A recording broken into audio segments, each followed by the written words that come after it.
Bismillahirrahmanirrahim. Assalamualaikum warahmatullahi wabarakatuh. Kembali lagi bertemu bersama saya Maisarah dalam mata kuliah Fikih Ibadah.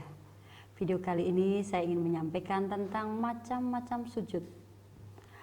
Sebenarnya macam-macam sujud itu ada sujud sahwi, ada sujud syukur, dan ada sujud tilawah. Untuk lebih jelasnya, mari kita simak video berikut.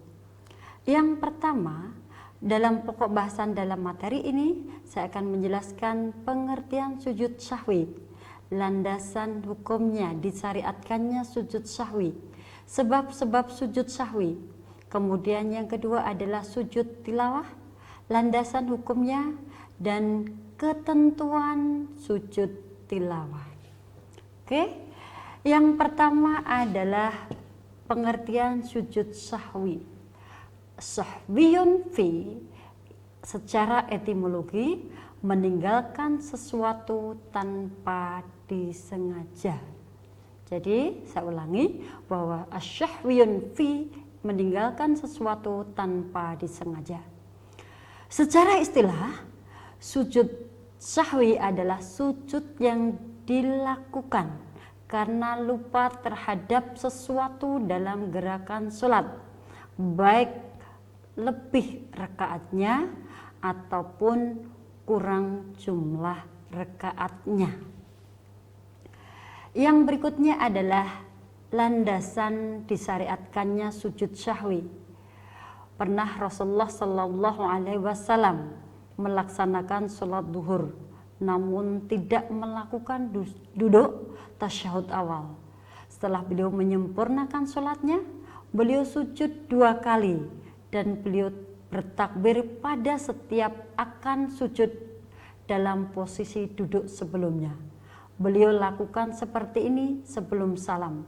Maka orang-orang mengikuti sujud bersama beliau sebagai ganti yang terlupakan dari duduk tasyahud awal. Nah, berdasarkan hadis tadi bahwa sebab-sebab dibolehkannya sujud sahwi, yang pertama karena lupa kurang jumlah rakaatnya. Misalnya seandainya kita sholat maghrib itu 3 rakaat, namun kita hanya 2 rakaat. Yang kedua, tadi berdasarkan hadis Rasulullah bahwa Rasulullah itu pernah melakukan sujud sahwi tak kala beliau lupa tasyahud awal. Yang ketiga, karena ragu terhadap rakaat sholatnya. Apakah sholat kita tadi sudah lengkap, artinya sudah 4 rakaat atau masih kurang?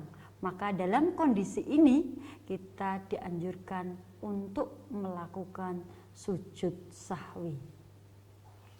Nah, kemudian bagaimana tata cara pelaksanaan sujud sahwi? Merujuk pada hadis Rasulullah tadi, jika lupa dalam rakaat sholat karena kelebihan jumlah rakaatnya, maka setelah salam disunatkan sujud 2 kali, kemudian salam lagi. Jadi kita tadi sudah salam, kemudian kita sujud 1, 2, kemudian kita salam. Itu kalau kelebihan jumlah rakaatnya.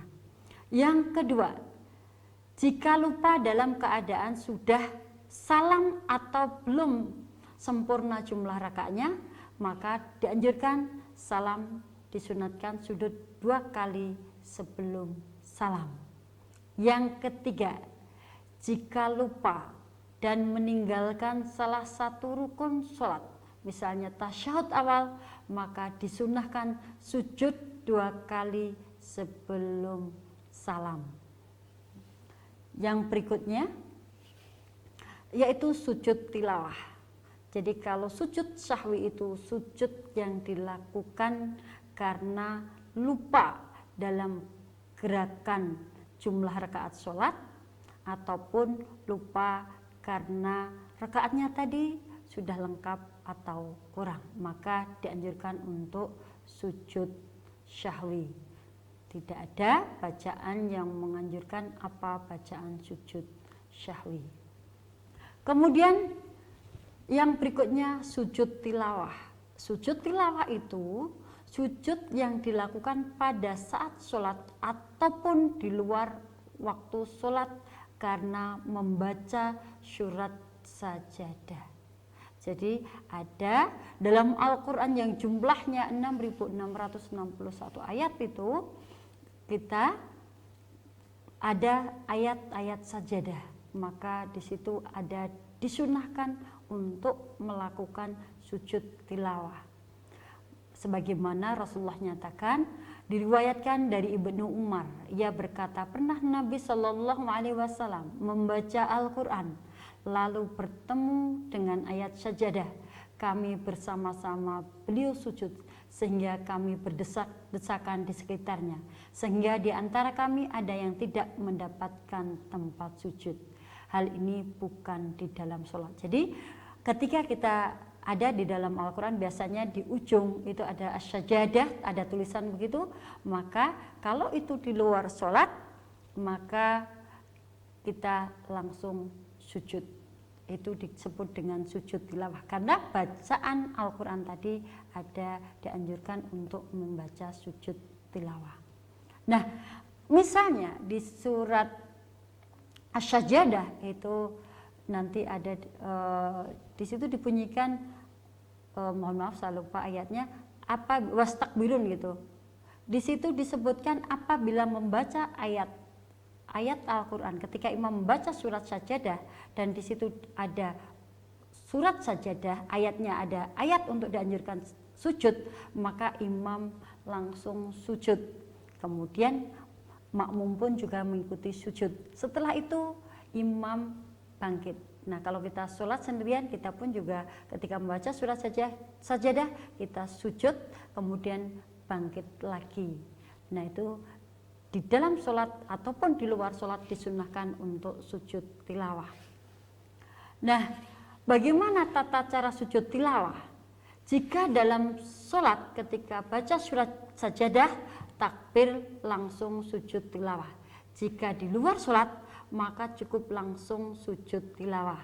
Sebagaimana bacaannya dianjurkan oleh Rasulullah, sajada wajhiya lilladzi khalaqahu wa suwarahu wa syaqqa sam'ahu wa basarahu bihaulihi wa quwwatihi. Ini hadis yang diriwayatkan oleh Abu Daud. Jadi kalau ketentuannya untuk pelaksanaan sujud tilawah, kalau kita sedang baca Al-Quran kita kok batal gitu ya, misalnya keluar angin, maka tidak perlu wudhu. Tapi kalau dalam sholat ketika kita membaca sujud, ketika ada surat ayat-ayat sajadah, maka kalau batal ya kita wudhu. Itu bedanya. Sujud tilawah tidak dianjurkan untuk wudhu, tapi kalau sujud tilawah dalam itu rangkaian dalam sholat, maka ketika buang air kecil atau hal-hal yang membatalkan sholat, maka dia harus berwudhu. Nah, ayat-ayat sajadah yang dianjurkan untuk sujud tilawah itu ada Quran surat Al-A'raf ayat 206, mohon maaf, kemudian surat Ar-Ra'd ayat 15, surat An-Nahl ayat 49, surat Al-Isra ayat 107, surat Maryam ayat 58, Al-Hajj ayat 18 dan Al-Furqan ayat 60, surat An-Naml ayat 25 dan surat sajadah yang tadi saya nyatakan itu ayat ke-15. Itu tadi terkait dengan macam-macam sujud. Kalau sujud syukur ya kita tidak dalam kondisi ketika kita menerima suatu keberkahan atau